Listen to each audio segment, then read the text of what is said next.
স্বাগতম, বড় ভাইজান স্বাগতম।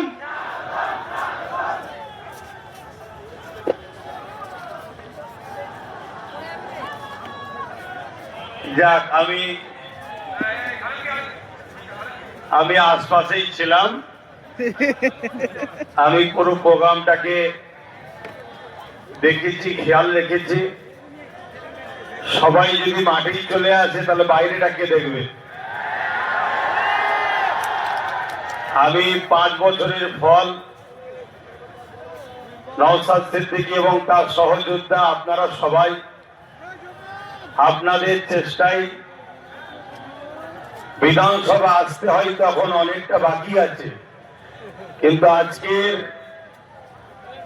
এই শহীদ মিনারের ময়দানে আপনারা যেভাবে প্রোগ্রাম ধুলো উড়িয়ে দিয়েছেন, সামনে 26-এ জিত আপনাদের অলরেডি হয়ে গেছে।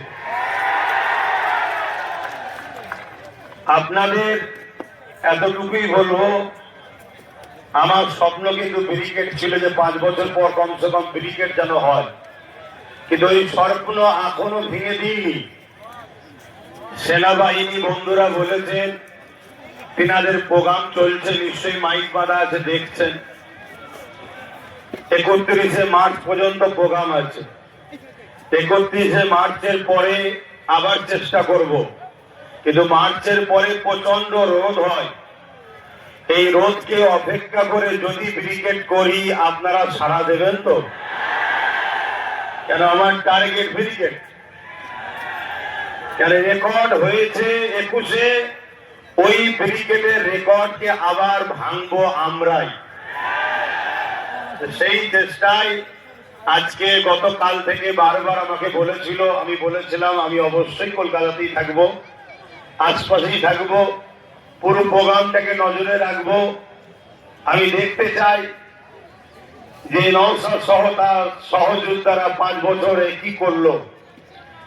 তবে কি করেছে বাংলার প্রতিটা অলিতে গলিতে কান পাতলে বোঝা যায়।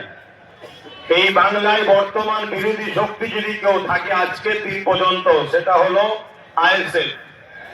মিডিয়াতে হয়তো অন্য কাউকে বিরোধী শক্তি বানানো হয়, কেন রাজ্য সরকার বলেছিলেন তো বিজেপিকে ফন্ডে নিয়েছে লড়বো, তাই বিজেপিকে বিরোধী হিসাবে দেখানো হয়, কিন্তু হাকিকাতে বিরোধী বিজেপি নয়। তাই এই সরকারের পতনের পরে যে গভর্নমেন্টটা এই বাংলায় হবে, সেই গভর্নমেন্টটার নাম হলো আইএসএফ।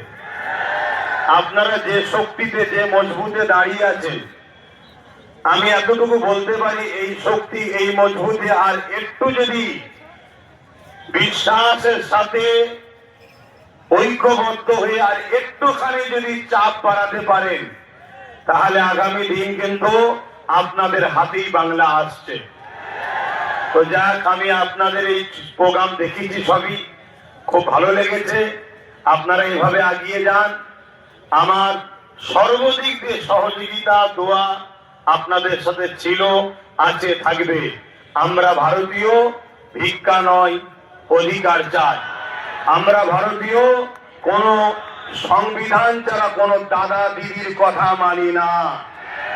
সংবিধানের কথা যে দাদা দিদি বলবে, সেই দাদা দিদিকে মাথায় নিয়ে ঘুরবো।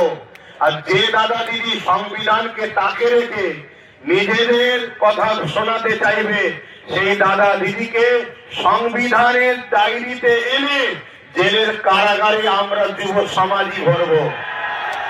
এই অঙ্গীকার নিয়ে আজকে আপনারা তো চলে গেছেন, রাস্তায় সব দেখছি চতুর্দিকে।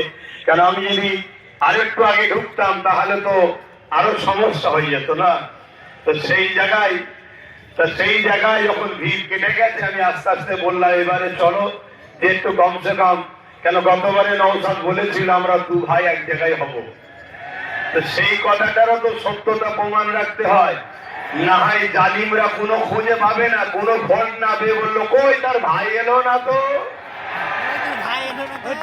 কিছু যখন উপায় থাকেন এটা বলবে।